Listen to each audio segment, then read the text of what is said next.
A new lawsuit filed in Jefferson County accuses a local residential treatment center of abusing an autistic teen in their care. And the mother of the teen says she expected her child to be safe, and instead he was anything but.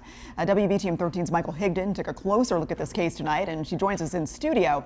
Michael, the attorneys involved in this case say these allegations are graphic. This lawsuit was filed against Glenwood, which is a residential treatment provider and care center serving those with developmental and behavioral disabilities in Birmingham. Well, this lawsuit states the teen boy was both physically and sexually assaulted. One of the most tragic things about this case is the mom thought she had found an answer to her prayers. But that dream for her child with autism to succeed with the resources he needs quickly turned into a nightmare. The lawsuit states in September the victim was slammed against a wall and thrown to the ground by an employee who was named personally in the suit. We're told the victim sustained a broken clavicle with a floating bone fragment, but the lawsuit claims that Glenwood staff failed to report it. What's just as disturbing, if not more disturbing, is them not reporting this to DHR or law enforcement right after it happened. They are mandatory reporters under the law, and instead of, if there's a suspicion of abuse or neglect, they're supposed to report it immediately. They didn't do that in this case. They chose silence. And when these places choose silence, these kids are going to pay.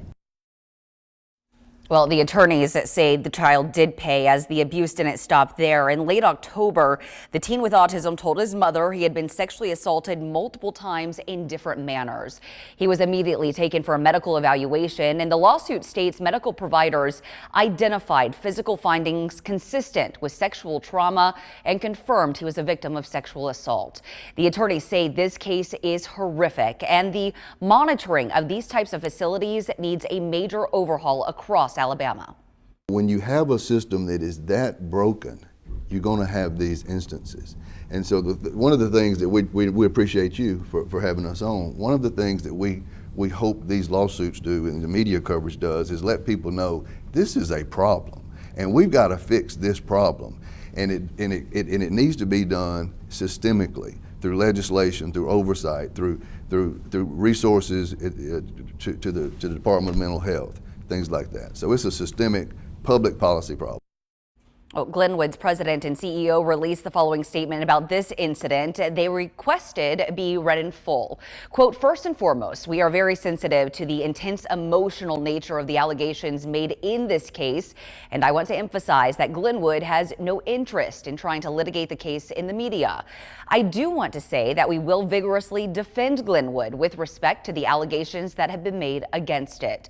We do not believe that Glenwood was at fault, and we do not believe that the allegations made against Glenwood are supported by the facts, medical evidence, and/or applicable laws. We are proud of our more than 50-year record of enabling individuals with behavioral health needs to live their lives to their fullest potential. Nothing is more important to us than the safety of the people we care for and helping those in need. That will never change." Again, that is a full direct quote. With this officially being filed, the defendants will then be served and have a chance to respond to the lawsuit.